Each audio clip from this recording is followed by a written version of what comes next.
শাহেরখালী ইউনিয়নের উত্তর পাশে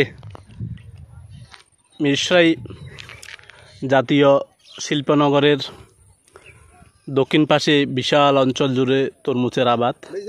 মাঝে মাঝে টংঘর দেখা যাচ্ছে, তরমুজও দেখা যাচ্ছে যথেষ্ট। এবছর ভালো ফলন হয়েছে তরমুজের। তরমুজের অনেকগুলো নাম, কারণ আমরা তো সবসময় তরমুজকে তরমুজই বলি, বিভিন্ন কালার থাকে।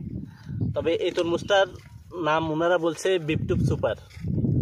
তারপর যেমন এটার নাম হচ্ছে কালোটা, লাল তীরের এর একটা প্রজাতি। তারপর আছে ড্রাগন, হচ্ছে ড্রাগন, কি নাম? ড্রাগন কিং, রাজা, ড্রাগন কিং, ড্রাগনের কিং। এখানে আরো দুইটা কিং দেখা যাচ্ছে, ড্রাগন কিং, খুব সুন্দর। তরমুজ মানে অসাধারণ। তরমুজের খেতে আসলে খাওয়া তো একটা মজা, তারপর খেতে আসলে আসলে প্রাণ ভরে যায়, তাই আমরা মাঝে মধ্যে চলে আসি। ঠিক আছে, আমরা আজকে আসলাম একটি বড় তরমুজ খেতে, যেটি মিরসরাই উপজেলার 16 নং শাহেরখালী ইউনিয়নের ঠিক উত্তর প্রান্তে, ইকোনমিক জোনের দক্ষিণ পাশে, দক্ষিণ পূর্ব পাশে খুদাখালী গ্রাম বলে এটাকে, শাহেরখালীর শেষ প্রান্তে, উত্তর শেষ প্রান্তে। আমার সাথে আছেন এই অঞ্চলের বিশাল অংশের এক তরমুজ ক্ষেতের মালিক অলি ভাই। আমাদের, আপনার নাম তো অলি, মোহাম্মদ অলি ভাই। তরমুজ এবার কেমন ফলন হয়েছে অলি ভাই? আপনার এবার কি লাভের মুখ দেখতে পারবেন? ও আশা করি লাভ হবো। মানে ফলন মোটামুটি ভালো হয়েছে। মানে সেল কিরকম করছেন এই পর্যন্ত? দিছি আবার হয়েছে মোটামুটি চলমান করছেন। করছি 20 ট্রাকের মতো উনি ইতিমধ্যে সেল করছে, আরও 20-50 ট্রাকে হবে। তাহলে মোটামুটি ভালো আছে, উনি আশাবাদী।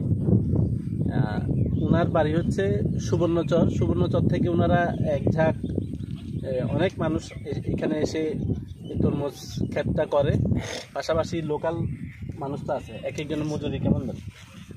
আছে 20,000, 22,000, আপনার 16,000। স্টাফ কয়জন? 17-18 জন আছে। 17-18 জন। উনি 30 কানি তরমুজের ফলন করেছে।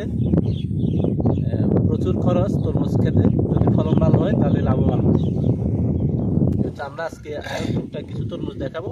আরেকটা কথা আমি জিজ্ঞাসা করি, আমরা তো আসলে তরমুজ আমাদের সবারই প্রিয় ফল, বিশেষ করে এই সময়, এই যে রোজাদার মানুষরা, এবারের মতো মনে হয় মানুষ তরমুজ আর কখনো খাইছে কিনা জানি না। মানুষ এবছর তরমুজ তৃপ্তি হয়েছে বৃষ্টি না হওয়াতে। আমরা যেটা দেখি যে আপনারা যে তরমুজটা বিক্রি করেন, যারা আপনাদের থেকে নিয়ে যায়, তাদেরকে কি আপনারা কেজি মাপা দেন? না, আপনাদের পিস আকারে, পিস না, শ আকারে। আপনারা সব এরকম বিক্রি করেন দাদা? বড়গুলা বাজার পজিশন বুঝে মানে এভারেজ 15,000 ধরলাম, 15,000 বেচর, আবার 18,000 বেচর, আবার 16,000 বেচর। ওনারা চিটাং নিয়ে আবার বিক্রি করেন? না, আমরা চিটাং আরো দিই। আপনারা ডাইরেক্ট আরো দিয়ে দেন? 15,000 দিও, 15,000, 20,000, 18,000, 16,000, 14,000, মানে বাজারের পজিশন বুঝি। কোন কোন জায়গায় আপনাকে চিটাং সাতকানিয়া দিছি, চকরিয়া, ফেনীতে, ফেনী, চট্টগ্রাম, সাতকানিয়া, বিভিন্ন ফলমন্ডিতে ওনারা বিভিন্ন আরদের রেট হচ্ছে এক এক সময় এক রেট। হয়তোবা যখন ডাউন থাকে 12,000 পরে, মানে 120 টাকা পিস। আর যদি রেট ভালো থাকে কোনো সময় 18,000 পরে, 18,000, 20,000 পর্যন্ত প্রতি পিস পরে। হয়তোবা গড়ে কিছু বেশি ছোট দেয় না, বিশেষ করে মাঝারি থেকে 8,000, 9,000, 6,000 টাকা শত আছে। বিভিন্ন সাইজ অনুযায়ী ওনারা রেট করে। ঠিক আছে, আমার এখানে আমার বন্ধুর সাথে আমি একটু অ্যাড করি। আসলে মেইন কষ্ট কিন্তু ওনারাই করেন, কিন্তু আমরা যারা ভোক্তা, বাজারে গিয়ে দেখি একটা তরমুজ আলহামদুলিল্লাহ মিনিমাম 4 হতে 5 কেজি হয়, এটা ধারণা। তো আমরা আগে একসময় আমরা কিনতাম যে ঠিয়া, কারণ ওনারা 10 টাকা দিয়েছে, আমাদের যারা বিক্রেতা তারা 200 টাকা বিক্রি। কিন্তু এখন যেটা দেখি যে কেজি, এটাকে আপনারা কিরকম সমর্থন করেন?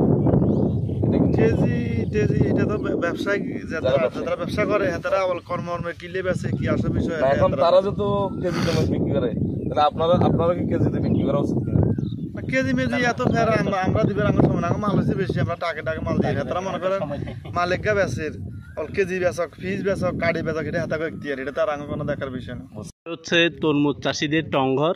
ওনারা এখানে যারা তরমুজ ক্ষেতের কাজ করে তারা এখানে থাকে ঘর। তরমুজের পাশাপাশি ফাঁকে ফাঁকে ওনারা মিষ্টি কুমড়াও করেছে। এটা হচ্ছে ওনাদের টংঘর, রান্নাবান্না করে থাকেন। এই পাশেই তরমুজ ক্ষেত, আশেপাশে পুরাটাই তরমুজ ক্ষেত। তরমুজ ক্ষেতে ওনারা পাহারা পাশাপাশি কাজ করার জন্য সুবিধার জন্য এটা করছি। এরকম অনেক টংঘর আছে বিভিন্ন মাঝে মাঝে পাহারা দিতে হয়, পাশাপাশি ক্ষেতের পরিচর্যার জন্য এটা